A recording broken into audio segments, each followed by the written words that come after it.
그 지난번 화두가 기억나시죠? 말에 떨어졌다. 네. 그리고 다시 얘기를 하면 지도는 영토가 아니다. 굉장히 좋은 말이에요. 살아가시면서 자기 삶의 지도를 그려야 된다. 그거 필요한 얘기예요. 딴 사람 지도 믿고서 내가 그리 살았다라고 착각하시면 안 되고, 내 지도, 나는 이렇게 느꼈고, 나는 이곳에 갔고, 이런 지도들을 만드는 거. 내가 걸어가는 발자국을 남기는 것 같은 그런 거. 지도는 영토가 아니다. 이거는 머릿속에 항상 넣어놓으시면 좋을 것 같아. 지도를 봤다고 그래서 그곳을 간 것도 아니고. 그리고 새로운 지도를 만드는 사람은 그 영토에 대한 기존의 지도가 있다고 하더라도 그 영토에 가본 사람만이 그 지도 말고 다른 지도를 만들 거야. 그런 내 지도. 같은 영토를 얘기한 거지만 그래도 알잖아요. 그래서 이게 머릿속에 많이 넣어놨으면 좋겠다. 지도에 떨어지지 말자. 말에 떨어진다. 지도에 떨어진다. 이런 거. 그걸 좀 생각을 좀 해줬으면 좋겠어요. 근사한 슬로건일 거예요. 그 코르즈프스키의 그 얘기. 지도는 영토가 아니다. 그거 가지고 생각을 조금 하면 많은 것들이 이렇게 정리가 되고, 아, 진짜 중요한 건 영토구나. 그리고 그 영토가 영토인 이유는 내가 걸어 다니는 곳이니까 나구나. 이 느낌을 가지고 계시면 될 것 같고, 오늘은 마음이 좀 힘드신 분들한테는 도움이 될 수 있는 화두인데, 드디어 달마라는 사람이 본격화되는 화두예요. 달마 안심이라는 화두인데, 이거는 일단은 이 얘기서부터 읽고서 화두부터 보고서 얘기를 진행해 볼게요. 달마가 벽을 향해 참선하고 있을 때 두 번째 스승이 되는 해가가 사납게 내리는 눈 속에 서서 자신의 팔을 자르고 말했다. 제 마음이 아주 편하지 않습니다. 부디 스승께서 제 마음을 편안하게 해 주십시오. 그러자 달마는 네 마음을 가지고 와라. 그러면 너를 위해 네 마음을 편안하게 해주겠다라고 말했다. 해가는 마음을 찾으려고 했으나 찾을 수가 없습니다 라고 대답했다. 그 순간 달마는 말했다. 마침내 너를 위해 네 마음을 편안하게 해주었다. 달마가 중국에 와가지고 달마가 선불교의 1조에 1조 처음, 그러니까 조선조 시대 때로 따지면 태조 이성계의 위치고, 두 번째가 필요하잖아. 두 번째 스승이. 두 번째 스승이 뭐냐면 회가야. 회가라는 사람. 이 사람의 이름은 원래 신강인데, 달마는 그냥 그렇게 있었으면 아무 의미도 없어요. 제가 누누이 얘기했잖아요. 진짜로 중요한 건 두 번째 왕, 세 번째 왕이다. 이 사람들이 없으면 태조는 존재하질 않아요. 이거는 현대 프랑스 철학자 데리다가 얘기한 거잖아. 기원은 두 번째에 온다.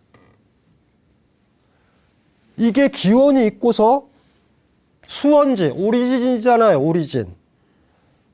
수원이 있는데 물이 안 흘러. 이러면 수원 아니에요. 그거 아무것도 아니야. 태조 이성계가 중요한 게 아니에요. 두 번째, 세 번째, 네 번째, 다섯 번째가 돼야 시조가 되고 태조가 되는 거야. 그러니까 우리가 다 만들어 놓은 다음에 그런 계보도가 만든 다음엔 태조다 이렇게 생각하지만 아니라는 거죠. 실질적으로 태조는 두 번째나 세 번째에 온다. 데리다는 굉장히 똑똑한 사람이지 사실은. 왕조가 개창을 했는데 아들 때 망해. 그 태조예요? 태조가 아니죠. 사실 이거는 뭐 불교에서는 유명한 비유지. 언제 엄마가 돼요? 아이가 엄마를 만든다. 이거는 생물학적으로도 그래요. 심지어 아이를 출산한 인간을 포함한 모든 동물들은 그때 젖이 나오기 시작한다. 젖을 만든 게 누구인가? 생각을 해보세요. 너무 다명한 거 아니에요? 그래서 극단적으로 얘기하면은 엄마가 아이를 낳았다란 말도 맞고 아이가 엄마를 낳았다라는 말도 맞다. 이거를 가지고서 이거 말이 돼? 한쪽이 낳았으면 한쪽은 못 낳는 거지. 뭐 이렇게 원숭이가 뱀이 자기 꼬리 물고 도는 것 같잖아. 그런데 현실 보면은 무슨 얘기인지 아시겠죠? 예. 모성애는 언제 생겨요? 내가 모성애가 있을까 아이를 낳는 게 아니라니까요. 모성애는 아이를 낳은 사람, 아이가 만들어준다고. 나한테 있었느냐고요? 그렇진 않아. 그거는 얘기 하나 많아요. 아무 의미도 없는 거야. 모성애라는 게 하나의 능력이잖아요. 하나의 그 순간의 본질이잖아. 유독 그 약한 아이를 돌볼 수 있는 어떤 힘이고 희생이잖아. 나 진짜 이기적이었는데 이기적이지 않은 나를 발견하기도 하잖아. 그렇다고 그래서 이론적으로 그냥 나한테 모성애가 있었는데 발현됐어 이렇게 얘기할 필요도 없어요. 아무 의미도 없는 말이에요. 그거는. 왜냐하면 아이를 낳고서 잘못했다. 나는 아이를 낳았어는 안 됐는데 모성애 제로다. 이런 사람들도 있어. 나는 굉장히 훌륭한 엄마일 거야. 그렇게 엄마가 될 거야. 나는 내 엄마처럼 그런 엄마가 아니라 진짜 좋은 엄마가 될 거야 그랬지만 아이를 딱 낳는 순간 자기 자신에 직면할 수도 있어요. 나 이기적이다. 나 누구 못 돌본다. 오히려 우리 엄마가 대단하다. 무슨 말인지 아시겠죠? 많은 여성분들이 모성애가 있다? 거짓말이에요. 모성애 컴플렉스에 빠지면 안 돼. 놓고 나서 정직한 게 더 나아. 아이한테. 모성애가 있는 줄 알았더니 나는 그게 없다. 딸아. 아들아. 그런데 어쨌든 내가 어른이고 네 어미니까 너 독립할 때까지는 내가 돌본다. 너를 입양했거나 어디 데려온 건 아니다. 내 딸 맞고 내 아들 맞다. 근데 그 나머지 부분은 거의 나한테는 사회생활 같은 거다. 최선을 다해서 너 학교에 보낼 거지만 아주 강력한 희생 이런 거를 바라지는 마라. 너를 낳고서 내가 알았다. 그래도 그 엄마가 여성이 아닌가요? 여성이란 말. 그러니까 여자한테는 모성이 있다. 모성이 없으니까 당신은 상태가 안 좋은 여자야. 이렇게 얘기하면 안 돼요. 그 전혀 다른 문제라고요. 어쨌든지 간에 이 원래는 스토리가 아주 굉장히 세요. 눈 내리는데 달마가 면벽을 안고 있다고요. 소림사에서 딱 유명한 소림사 여기서 나오는 거예요. 면벽을 하고 있어서 안에서 딱 참선을 하고 있죠. 신광이라는 사람이야. 해가라는 이름을 받기 전엔 신강이라는 사람이 딱 서요. 제자로 삼아달라고. 이거 중요한 거다.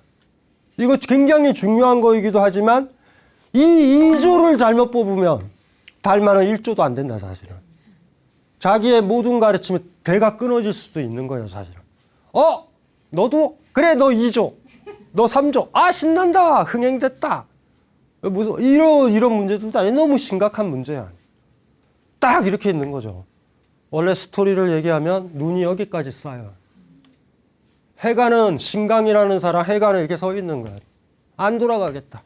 추운데 눈이 쌓이는 거야 이렇게 다리에. 대단한 거죠. 무시무시하지. 참 면벽을 하는 거야. 이게 하루 밤을 새는 거야. 겨울에 바깥에 가지고 눈 맞으면서 서 있어 봤어요? 그랬던 선배는 기억이 난다.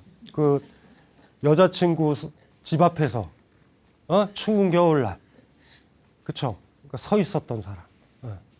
뭐 그런 정성.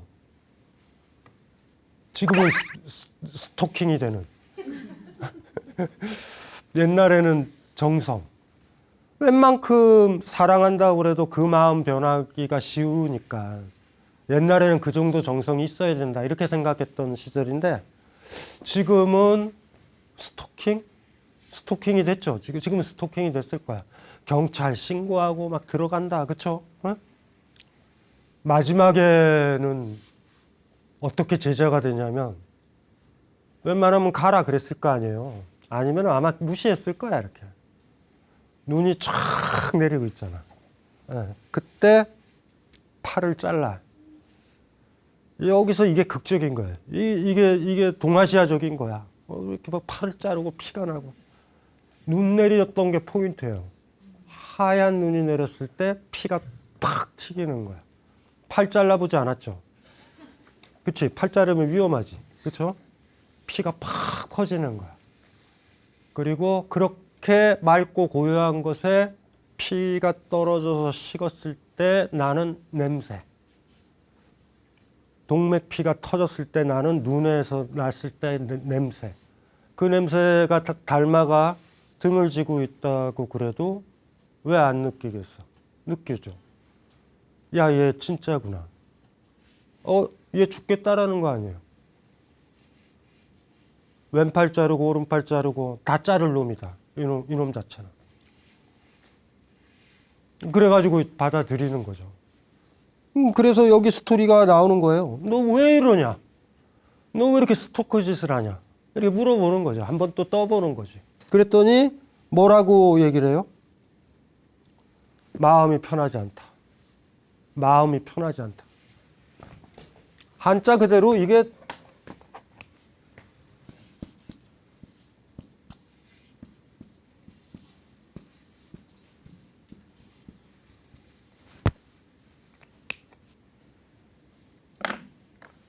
편안한 마음을 편하게 하다 뭐 이렇게 해석해도 되는데 마음이 편하지 않다. 그랬더니 뭐라고 얘기를 해요? 달마가 마음 가져와라. 편하게 해줄게. 해가 입장에서 너무 대단한 거 아니에요? 와, 마음 편하게 해주신단다. 마음을 가져다 줘야 되잖아. 찾으려고 했더니 마음을 못 찾았다. 그렇게 얘기했잖아요. 그러니까 뭐라고 대답을 해요? 너 마음 편해졌다. 이게 어려울 수도 있어요. 이거 자체가. 그런데 어느 때던가 우리 초반부에 이 얘기를 했죠. 예술이랑 글쓰기, 그림 그리기, 작곡하기 이런 예술 활동, 표현하는 활동들 같은 경우가 우리 마음을 편안하게 해준다라는 얘기를 했을 거예요. 그 이성국 시인이 했었던 얘기, 이야기된 고통은 고통이 아니다. 이걸로 한번 얘기를 해보죠. 이야기된 고통은 고통이 아니다. 이야기된 고통. 힘들죠? 마음 아플 때 있지. 내가 속상할 때도 있고, 고통에 사로잡힐 때도 있고, 힘들 때도 있죠. 밥 먹기. 그럴 때 어떻게 돼야 되면 친구가 필요하다고요.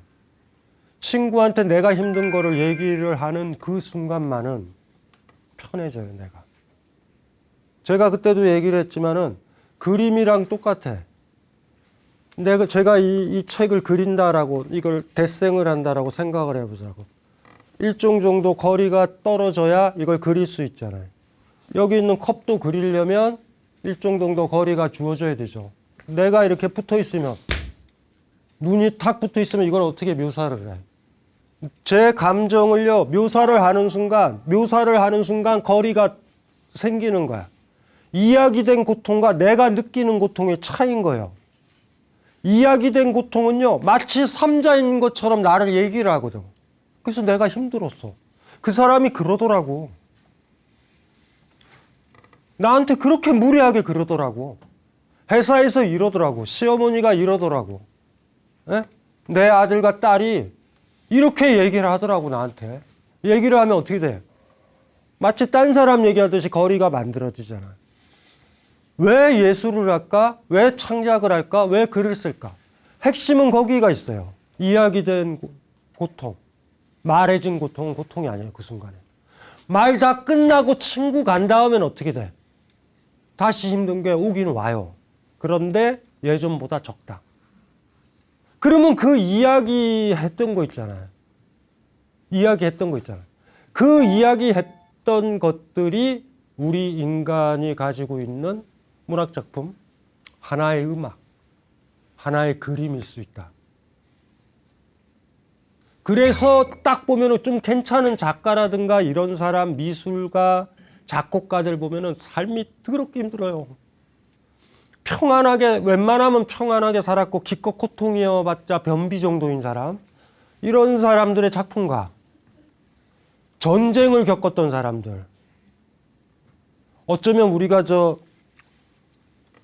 전염병의 시대가 지금 살아가고 있잖아요. 끝물이지만 이때 살았었던 사람들, 이때를 느꼈었던 사람들, 힘들었던 사람들이 작품을 쓴 작품은 상당히 달라진다.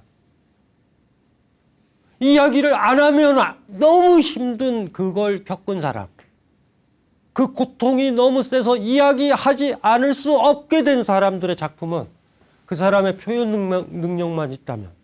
그래서 우리가 소설도 보면 전후 소설이라는 거 있잖아요. 전쟁 이후의 소설들. 와, 그런 것들은 뭐 장난 아니게 깊죠. 그리고 우리 지휘자들 연주했을 때 보면 2차 세계대전 끝나고 2차 세계대전 때 연주를 못 하잖아, 공연을요. 그러면 2차 세계대전 끝나고 1950년대 녹음된 베를린 필의 베토벤 교향곡은 전쟁을 못 겪었던 지휘자의 지휘와 달라. 여러분들도 아실 거잖아요. 베토벤 좋아하면 푸르트뱅글러. 푸르트뱅글러가 지휘했던 베토벤은 장난 아니에요. 근데 지금은 그게 찌찌직거려. 그러니까 우리가 잘 이렇게 디지털로 하더라도, 그러니까 원래 그게 안 좋았었으니까. 옛날 영화 중에 피아니스트라는 영화 있었죠? 그런 느낌 같은 거야. 음악을 연주한다라는 게 뭐예요? 평화라는 얘기잖아. 음악을 연주할 수 있을까? 사람이 죽어가는데? 그런데 전쟁이 끝났어.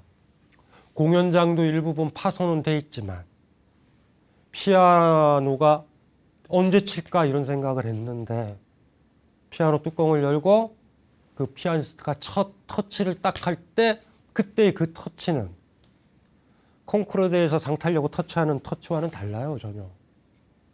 그래서 재밌는 게 음악 클래식 좋아하시는 분들은 50년대에 녹음된 그때 작곡가들과 그때 피아니스트들을 좋아하고, 그 다음에 뭐 젊은 피아니스트들 많잖아. 뭐 별로예요 나는. 음도 좋고 디지털로 처리도 잘 됐지만 약간 찌르르 소리 나지만 그때 걸 좀 크게 들으면 훨씬 더 울림이 있어. 심지어 연주자도 그러니까. 이야기된 고통은 고통이 아니다. 요거 무슨 말인지 아시겠죠? 거꾸로도 생각을 해봐요. 고통이 있으면 반드시 이야기는 해야 돼요. 그래야지 고통과 거리가 생기니까. 이게 탁 붙어 있으면 얘를 묘사할 수 없잖아요. 이렇게 거리가 주어져야 되잖아. 그래서 인간이 찾아낸 거예요. 예술 표현들 같은 경우가. 요거의 약간 응용편이 뭐냐면, 이야기된 행복은 행복이 아니야. 바보 같은 짓이야. 행복이 찾아왔거들랑 누구한테도 얘기하지 마요. 그냥 행복해야 돼. 행복을 싸늘하게 시키고 싶으면 누군가한테 얘기를 해요. 왜냐하면 행복과 거리가 두어져야 되니까.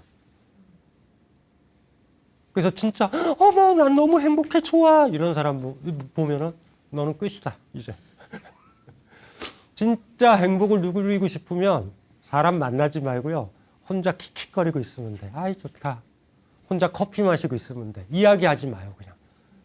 그거랑 하나 돼 있는 게 좋으니까. 그리고 거꾸로 얘기하면 행복을 이야기하는 사람은 행복하지 않은 사람이라고 해도 돼요. 행복을 가장하는 사람들, 행복한 척 하는 사람들, 증폭된 과도한 그 제스처 같은 거야. 진짜 행복하면요, 그 얘기 안 해. 누군가랑 얘기 안 하려고 그래. 왜냐하면 아니까.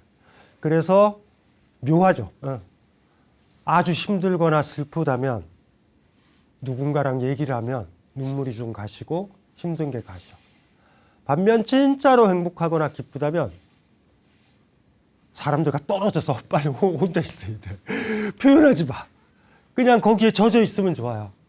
아유 행복하다. 그랬으면 좋겠어. 마음을 찾았잖아. 마음을 가져와라 그러면은 뭐라 그랬어요? 달마가. 마음만 가져와라. 네 마음을 편안하게 해주겠다. 마음을 찾으려고 했더니 찾을 수가 없더라. 이렇게 들어갔어요. 그런데 마음을 찾으려는 그 노력에서 뭐가 느껴져요?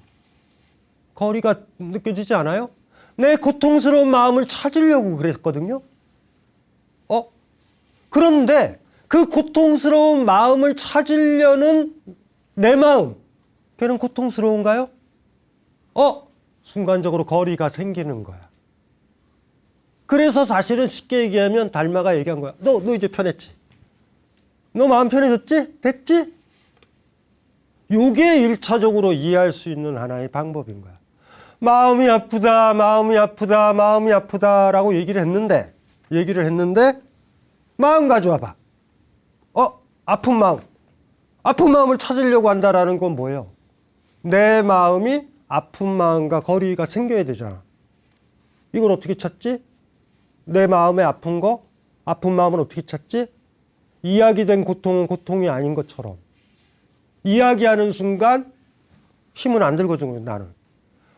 그러다 보니까 고통스러운 마음 찾아서 달마한테 보여줘야지 할 때 그 고통스러운 마음을 찾고 있는 그 순간에는 고통스럽지 않고 편안하다. 찾아주지 않았느냐? 요렇게 일단은 이해를 하면서 이 화두로 들어가야 된다. 이해를 하면서요. 그런데 그 정도일까? 그 정도면 무슨 문제가 벌어져요? 다시 또 돌아올 수는 있어. 그러면은 내가 할 수 있는 방법은 뭐냐? 해가가 할 수 있는 방법은 뭐야? 계속 고통스러운 마음을 찾아야 되는 건가? 그 순간만큼은 찾는 나는 고통스럽지 않으니까. 마치 제3자의 고통을 이야기하는 것처럼. 글쎄, 내 남편이 그러더라고. 내 아이가 그러더라고. 나를 그렇게 하대하더라고. 이렇게 얘기할 때 하대당한 나와 그걸 얘기하는 나. 얘기하는 나는 지금 하대당한 나는 아니잖아. 나를 묘사하니까. 그 정도라고 그러면은 그거 가지고 될까? 이런 생각도 사실은 들어요. 이 화두를 보면. 물론 그 과정을 통해서 계속 찾다가 보면은 뭐 그거 할 수도 있겠죠. 그래서 여기서는 그 정도 가지고 하면 안 된다라는 생각이 들어요. 그 정도 가지고 하면 안 된다. 마음을 어떻게 이해해야 될까? 요거까지 좀 생각을 우리가 해봐야 된다. 마음을 편안하게 해준다. 이거는 아마 이 얘기 듣고 사람들이 아마 다 생각을 할 거예요. 이걸 어떻게 할까? 마음을 편안하게 한다라는 게 뭘까?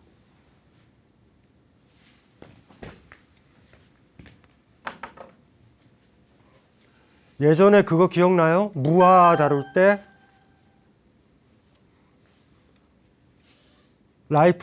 라이프니츠 얘기했었던 거 기억나요? 바닷가에 파도 소리가 들리잖아. 찰싹 찰싹 찰싹 들리지만 그것들의 정확한 소리는 어떻다고요? 물방울 하나하나들의 소리들이 뭉쳐가지고 들리는 거잖아. 그래서 라이프니츠가 재밌는 얘기 했다 그랬죠. 미세지각. 미분, 적분 기억나시잖아요. 우리가 의식은 하지 않지만, 거대하게 의식을 하지 않지만 그 모든 소리들을 다 듣고 있다. 그래서 그거를 우리가 하나의 파도 소리로 듣는다. 기억나죠? 그 파도 소리는 존재해요? 존재한다고 해도 되죠. 들리기는 하니까. 실질적으로 존재하냐라는 문제가 많이 생긴단 말이야. 그 오케스트라에 베토벤의 음악 하나가 있다. 교향곡이 울려 퍼진다. 바이올린도 있고 비올라도 있고 여러 악기가 울려 퍼진다라는데 우리가 듣고 있는 뭐 예를 들면 빰빰빰빰 뭐 이런 거 있잖아. 그 소리는 어디에 있는가? 이것도 한번 생각을 해보셔야 돼요. 그 하나하나의 악기들이 만들어 놓은 효과다. 그러면 이렇게 보는 게 낫지 않을까요? 우리가 살아간다라는 것들은 그때 오온이라고 얘기했던 것들과 비슷해. 얘네들이 울려서 만든 하나의 거대한 어떤 소리들이 있어요. 이 소리들이 파도 소리일 수도 있고 요 하나하나들은 다 움직이고 심지어 이것도 덩어리니까 얘네들도 좁혀보면 바이올린만 한번 봐도 되잖아요. 한 줄, 두 줄, 세 줄, 통, 그것들이 하나라도 빠지면 그 소리가 안 나죠. 그러니까 문제가 뭐냐 하면 계속 쪼개질 수는 있어요, 이게. 그래서 이렇게 된다라고 그러면 마음을 이걸로 둬야 되는 거 아닌가라는 생각이 들어요. 마음을. 그림자 같은 것. 우리 삶의 그림자 같은 것이라고 봅시다.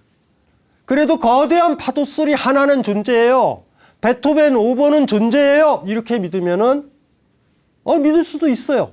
그거 믿지 말자라는 거죠. 그러면 이제 골치 아픈 거예요. 달마가 언뜻 얘기했죠. 가져와 봐라. 왜 못 가져올까? 왜 못 가져올까? 이것도 생각을 좀 해봐야 되는 거죠. 그림자 알죠? 내가 살아가면 그림자가 이렇게 비쳐. 살아있으니까. 이 그림자를 찾는다. 이 그림자를 잡는다고 생각을 해보자고. 이렇게 얼핏 보치면, 제가 이렇게 들고 있으면, 그림자 어떻게 돼 있어? 이렇게 들고 있겠지. 저 그림자 잡을 수 있는 방법이 있어요? 잡아야지 하면 어떻게 됐어? 그 그림자 없어지잖아. 그리고 어떤 그림자가 생겨? 이 모양의 그림자가 생긴다. 그림자를 잡을 수 있어요? 어떤 동작을 취해도 못 잡아. 마음을 찾을 수가 있어요? 못 잡아요. 그거 못 잡아. 여기서부터 출발을 해봐야 된다고. 그림자는 언제 편하죠? 여러분이 안 움직일 때. 막 이러고 있지 않을 때. 잡으려고 안 그럴 때 그림자는 거기 있어요. 돌아보면. 우리 마음도 그런지도 몰라. 생각해보면. 언뜻 어느 순간에 그림자를 우린 못 잡잖아. 그림자 못 잡아요. 그 그림자 그냥 여러분 옆에 있어요. 난동 부리지 말아요. 그림자를 잡으려고 하는 어떤 소녀처럼 못 잡아요, 그거는. 근데 안 잡아도 돼. 여러분 옆에 있어. 바닷가에 가면 파도 소리가 치듯이. 그런데 그 파도 소리 하나를 잡겠다? 그림자를 잡겠다? 내 마음을 잡겠다? 언제 마음이 편해요? 여러분들 삶 나대지 말고 분주하지 말고 내가 막 이렇게 움직이면 그림자 얼마나 힘들어. 또 심지어 그림자가 내 앞에 보인다고 해서 그걸 쫓아다닌다? 언제 마음이 편해요? 여러분 삶이 편해야 된다. 팔도 편해야 되고 우리 오온이라고 그랬잖아. 마음도 편해야 되고 감각도 편해야 되고 기본적으로 나대지 않아야 마음이 평안해져. 안자의 의미가 그거잖아. 불안하다. 언제 제일 불안해요? 그림자 잡으려 할 때 그림자는 제일 불안해. 근데 어느 순간에 에이 그림자 안 잡아야지. 그래서 어떤 돌멩이 앉아 있으면 옆에 살짝 보세요. 그림자가 편안하게 앉아 있다. 어쩌면 이 달마 안심에서 핵심이 그런 건지도 몰라요. 해가가 생쇼를 했는지도 몰라요. 팔 자르고. 어쩌면. 그래서 그렇게 생각을 해보면 이야기된 고통은 고통이 아니다. 그거보다 더 나은 이야기가 생긴다. 그림자를 잡는 걸로 이해를 해보면 좋겠다. 그리고 마음을 그림자로 이해하는 게 좋겠다. 네. 마음이 평화롭고 싶다. 그림자가 언제 평화로워지는지. 그림자가 언제 남분분하게 움직이지 않는지. 그게 나오는 것 같아요. 그래서 예전에 우리 화두 풀 때 얘기했었던 거, 이 미세지각 얘기, 어디로 갔을까? 그러니까 내 마음은 뭘까? 이럴 때 일단은 거기서부터 좀 벗어났으면 좋겠어요. 내 마음은 내가 살기 때문에 생기는 거대한 효과, 그림자 같은 거다. 일종의. 그리고 여러분들이 죽고 땅에 묻히면 그림자도 사라진다. 우리가 살아가기 때문에, 걸어가기 때문에 그림자는 내 옆을 따라온다. 그리고 모양을 그렇게 만든다. 이런 식으로 이해한다라면 결과적으로 달마가 가르치려고 했었던 게 뭔가? 너 마음 찾아봐. 마음을 어떻게 찾아요? 잘 보세요. 고통스러운 마음 찾아야지. 그럴 때 그 사람의 진짜 마음은 어디가 있어? 그 고통스러운 마음을 찾으려는 마음이 그 사람 마음이잖아. 그러면 요 마음도 또 찾아야 되잖아. 또 잡아야 되잖아. 그럼 계속 가는 거예요. 요 그림이 제가 봤었을 때는 제일 황당한, 절대 못 잡는 게임. 아까 얘기했잖아. 이 모양의 그림자가 싫다. 예, 이해되시죠? 예, 그럼 어떻게 하면 돼? 이렇게 내리는 거야. 아니면 이렇게 하고 있는 거야. 이 모양의 그림자를 만들어야지. 이 그림자를 조절한다고요? 그림자 탓이라고요? 돌아보세요. 여러분 마음 이상으로 우리 삶이 얼마나 많이 우리를 지배하는지. 불교의 가르침 중에 핵심이에요. 마음은 의외로 작다. 그 작은 것이 마치 전체인 것처럼 우리를 지배할 때 그때 소유욕도 생기고 지배하려는 마음도 생기고 막 그런 것도 생긴다. 불교 책들을 가끔 읽다 보면 뭔가 마음을 비운다 이런 느낌들이 있잖아요. 그게 그런 거죠. 그러니까 가급적 그렇게 생각하는 게 좋아요. 오늘 기분이 좋네를 좀 디테일하게 미세지각적 차원에서 좀 생각을 하자고요. 오늘 아까 먹었던 밥이 맛있었네. 몸에 좋았네. 오늘 그 친구를 만나서 기분이 좋아졌네. 뭐 이런 디테일한 것들을 먼저 생각하는 게 좋을 것 같아요. 그런 것들을 다 놓치고 마음을 하나를 중심으로 잡아서 마치 파도 소리가 진짜로 실제하는 것처럼 파도 소리, 그 거대한 파도 소리가 작은 방울들의 소리들 있죠. 그 물결들의 소리를 지배하는 것처럼 착각하지 말자. 상황은 거꾸로다. 진짜로 우리가 삶이 변화시키려면 그 작은 부분들 있잖아요. 악기를 새로 편성한다던가 악기를 하나 바꾼다던가 그런 디테일한 것들을 변화시키면 거대한 음악의 소리는 달라진다. 그래서 마음에 집중하는 건 뭔가 그림자를 쫓아가고 그림자를 잡으려 하는 어떤 그 잘못된 생각이죠. 네. 달마가 면벽을 하고 있다. 어디에 집중을 하고 있다. 참선을 하고 있다라는 근본적인 의미는 뭘까요? 마음을 쫓아다니는 걸까? 아니에요. 마음을 놓는 거야. 굉장히 힘든 겁니다. 그 마음 그림자를 쫓으려고 있는 게 아니라 가장 평안한 자세에서 있으면서 그 그림자도 가장 편안하게 있으라고 하는 거예요. 이거를 하고 있지 않았는가. 그래서 해가라는 사람이 좀 극적인 드라마지만 약간의 단편을 보여준 것 같다라는 생각이 들어요.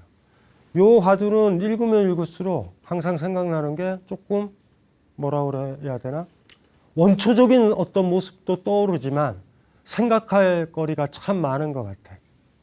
마음의 병에 걸렸다. 내 마음을 바로잡아야지. 이러지 말자고요. 그건 어쩌면요. 이불 하나 바꾸는 걸로 마음이 평안해질 수도 있고요. 꽃 하나 꽂는 걸로도 마음이 평안해질 수도 있고요. 근사한 과일주 하나 담그는 그날 마음이 평안해질 수도 있다고 오히려. 절대 거대한 파도 소리에 쫓아가지 말고 거대한 전체 곡들을 쫓아가지도 말았으면 좋겠다. 그 디테일들. 그게 아마 더 중요할 것 같다라는 그 생각이 들어요. 다르게 이거를 해석할 수도 있어요. 이 여지는 굉장히 많아. 그리고 이거는 어떻게 얘기해 보면은 쉽게 아까 얘기했던 어느 시인이 말한 것처럼 이야기된 고통은 고통이 아니다. 거리 두는 거다. 요런 것들에서 좀 머물 수는 없을 것 같다. 그런데 진짜로 제가 지금 얘기했었던 이런 차음 있잖아요. 그림자를 편안하게 하는 방법은 내가 멈춰야 그림자가 편안해지잖아요. 무아라는 말, 무심이라는 말이 힘든 이유가 거기에 있어요. 마음을 허하게 비워야 되네. 이런 것들이 아니에요. 내 삶이 제대로 부분 적게 인연에 맞게 아주 행복하게 유지가 된다면 그것이 그 요소들이 울려 퍼지게 하는 소리는 예쁘다. 그러니까 헛개비를 쫓지 마라. 저는 이렇게 좀 해석을 해주고 싶어. 그냥 강신주다운 그냥 해석이에요. 근데 이거는 방금 읽었었던 이 화두는 오히려 그게 아니라 약간 아까 얘기했던 거, 이야기된 고통은 고통이 아니다. 이 느낌으로 즉각적으로 해석이 될 것 같은데 생각을 조금 더 해봤어요. 그렇지 않다. 마음은 그림자 같은 거 아닐까. 그래서 우리는 못 잡는 거 아닐까. 그리고 영원히 못 잡는 거 아닐까. 그냥 내 삶이 평안해지면 그림자도 평안해지니까. 이렇게 들어가야지 좀 근접하지 않을까. 다시 한번 읽어보죠. 막 그림은 그걸로 그려봐야 돼요. 눈 내리는 눈에 피가 팍 하는 그 느낌에 김이 무럭무럭 나는, 우리는 항상 정맥피만 봐서 정맥피라는 거는 탁 하고 시커멓고 금방 시커매져요. 동맥피는 2차돈의 순교 아시죠? 흰 피가 터져 나왔다 그러잖아. 근데 동맥피는 그래. 젤라틴같이 투명한 붉은색이에요. 그래서 터져 나온 다음에 식으면 시커매지는 거야. 동맥은 맑아요, 원래. 그래서 다 우리가 코피는 아주 더러운 피예요. 그거는 그 색깔이 아니야. 탁한 거야. 어쨌든 그런 느낌의 이미지 속에서 진짜 마음을, 그러니까 쓸데없는 짓을 했을 수도 있어요, 해가가. 팔까지 자를 일은 아니었을 것 같아. 그런데 어쨌든지 간에 그 절절함을 가지고서 초창기의 선불교의 모습, 그런 모습이기도 하고 그래. 여러 가지로. 이래요. 달마가 벽을 향해 참선하고 있을 때 두 번째 스승이 되는 해가가 사납게 내리는 눈 속에서 서서 자신의 팔을 자르고 말했다. 제 마음이 아직 편하지 않습니다. 부디 스승께서 제 마음을 편하게 해 주십시오. 그러자 달마는 네 마음을 가지고 와라. 그러면 너를 위해 네 마음을 편안하게 해주겠다. 해가는 마음을 찾으려고 했으나 찾을 수가 없습니다. 라고 대답했다. 그 순간 달마는 말했다. 마침내 너를 위해 네 마음을 편안하게 해주었다. 이게 달마 안심이에요. 두 가지 해석이 다 가능하죠. 찾으려고 해도 찾을 수 없다. 베토벤의 5번 교향곡 전체는 찾을 수 없다. 잡으려고 그래도. 바닷가에 거대한 파로스는 잡을 수 없다. 우린 그걸 잡을 수가 없다. 이걸로부터 가시던지 더 나아가서 마음은 그림자와 같다. 마음이 편안한 건 삶이 편안해져야 되는 거지 마음을 편안하게 해줄 수는 없다, 우리는. 그리고 그건 거대한 착각이고 그 마음에 집중하는 건 마치 영원히 그림자를 잡으려고 뛰쳐가는, 절대 못 잡는 경쟁에 빠져들어서 스스로 죽어야 끝나는 게임으로 빠져드는지도 모른다. 그래서 마음을 편하게 하는 방법, 무안이 무심이니 마음을 비운다라는 허심의 얘기를 하는 이유가 어쩌면 거기에 있는 거 아닌가라고 한번 생각을 하는 걸로. 하지만 방금 읽었었던 이 화두는 초기 선불교의 전설을 담고 있는 화두라 이렇게 그냥 우리 마음을 어떻게 돌볼까, 어떻게 관계를 맺을까 라는 것에 도움을 주는 화두일 수도 있고, 또 하나가 처절한 구도, 옛사람들이 내 마음을 평키하기 위해서 거의 목숨까지 걸었구나. 그리고 그 걸었기 때문에 선불교라는 전통이 지금 우리 시대까지 내려오고 있구나. 처절한 수행이라는 게 이래서 가능하구나. 뭐 이런 것들의 흔적으로서도 읽어도 될 것 같아요. 네, 이걸로 마치겠습니다.